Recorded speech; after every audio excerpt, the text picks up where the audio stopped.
اور صدا لگائی انہوں نے کہ یہ جو ہے نا اب یہ مدینہ اب تمہارے لیے مقام نہیں رہا، رہائش کے قابل نہیں رہا مدینہ، یہاں تو جنگ و جدال ہے، یہاں تو بھائی قتل و قتال ہے، یہاں تو خون بہتا ہے، یہاں تو جانیں جاتی ہیں۔ وَيَسْتَأْذِنُ فَرِيقٌ مِّنْهُمُ النَّبِيَّ يَقُولُونَ إِنَّ بُيُوتَنَا عَوْرَةٌ، اور ان میں سے ایک گروہ آپ صلی اللہ علیہ وسلم سے اجازت مانگنے لگا اور بہانے بنانے لگا کہ ہمارے گھر تو جو ہے نا وہ تنہا رہ گئے۔ وَمَا هِيَ بِعَوْرَةٍ يُرِيدُونَ إِلَّا فِرَارًا، اللہ تبارک و تعالیٰ فرماتے ہیں کہ یہ تمہارے گھر تنہا نہیں رہ گئے، تم جھوٹ بول رہے ہو بلکہ بہانے تلاش کر رہے ہو بھاگنے کے۔ اور پھر اللہ تبارک و تعالیٰ نے مزید اس کو آگے آیتوں کے اندر اس کو کس طرح ڈسکس کیا ہے، قُلْ لَن يَنفَعَكُمُ الْفِرَارُ إِنْ فَرَرْتُم مِّنَ الْمَوْتِ أَوِ الْقَتْلِ وَإِذًا لَّا تُمَتَّعُونَ إِلَّا قَلِيلًا،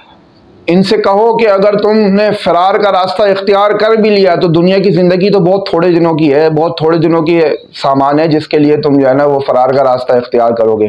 پھر آگے اللہ تبارک و تعالیٰ نے ارشاد فرمایا کہ اللہ تبارک و تعالیٰ یہ وہ لوگ ہیں کہ جن کے اعمال اللہ تبارک و تعالیٰ ضائع کر دے گا۔ قَدْ يَعْلَمُ اللَّهُ الْمُعَوِّقِينَ مِنْكُمْ وَالْقَائِلِينَ لِإِخْوَانِهِمْ هَلُمَّ إِلَيْنَا،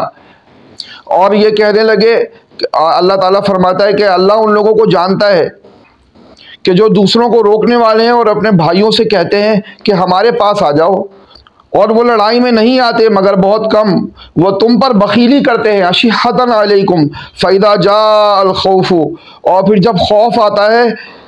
رأیتہم تو تم ان کو دیکھو گے، ینظرون الیک نظر المغشی علیہ من الموت، جیسے کسی پر موت کی بے ہوشی طاری ہو گئی ہو۔ فَإِذَا جَاءَ الْخَوْفُ، اور جب ان کے پاس سے جب خوف چلا جاتا ہے، سَلَقُوكُمْ بِأَلْسِنَةٍ حِدَادٍ أَشِحَّةً عَلَى الْخَيْرِ، تو پھر وہ کیا کرتے ہیں، تمہیں تیز زبانوں سے طعنہ دیتے ہیں اور مال میں بخیلی کرتے ہیں۔ اور اللہ تبارک و تعالیٰ نے فرمایا أُولَٰئِكَ لَمْ يُؤْمِنُوا فَأَحْبَطَ اللَّهُ أَعْمَالَهُمْ، اللہ نے ان کے اعمال ضائع کر دیے، اور یہ تو اللہ کے اوپر ایمان لانے والے تھے ہی نہیں، یہ منافقین تھے۔ تو منافقین کا یہ رول اللہ تبارک و تعالیٰ نے ذکر فرمایا ہے کہ منافقین کیا کرتے ہیں کہ جب آزمائش کا وقت آ جاتا ہے تو پھر لوگوں کو ڈراتے ہیں کہ بھائی یہ اس کے اندر تو ہم شامل نہیں ہوں گے، اور اللہ تبارک و تعالیٰ کیا فرما رہا ہے، تو اس طرح ہر دور کے اندر کچھ منافقین بھی ہوں گے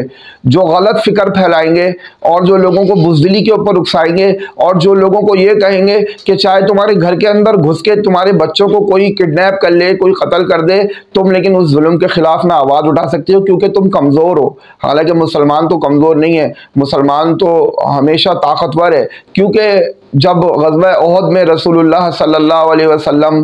اور آپ علیہ السلام کے ساتھ حضرت عمر تھے، حضرت ابو بکر تھے، ایک پہاڑ کی اوٹ پہ چل رہے تھے، تو پیچھے سے ابو سفیان نے آواز دی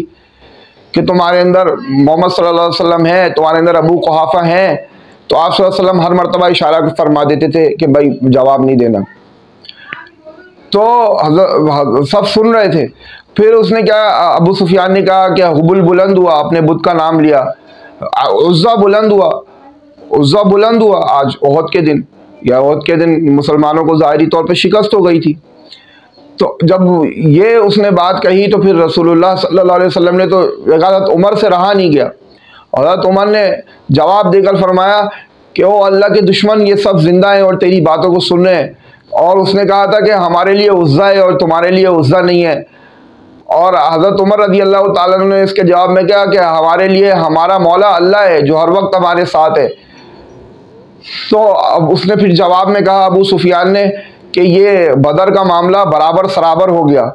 جب اس نے یہ کہا کہ بدر کا معاملہ برابر سرابر ہو گیا تو حضرت عمر رضی اللہ تعالیٰ نے ارشاد فرمایا کہ یہ برابر سرابر نہیں ہوا، تمہارے مقتولین جہنم میں اور ہمارے مقتولین جو ہے وہ جنت میں، برابر سرابر کب ہو سکتا ہے؟ تو اگر مسلمان اس وقت اگر شکست کی حالت میں بھی ہیں تو اس وقت حضرت عمر رضی اللہ تعالیٰ کو یہ قول یاد کرنے کی ضرورت ہے کہ اگر شکست کے حالت میں بھی ہیں اور مسلمان اگر شہید بھی ہو گئے تو بھی برابر سرابر نہیں ہوا، کہ جو مسلمان اگر موت زندگی کے لیے مقدر ہے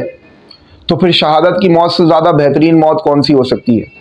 بہرحال اس وقت اللہ تبارک و تعالیٰ مسلمانوں کی اس آزمائش کے اس کٹھن دور کے اندر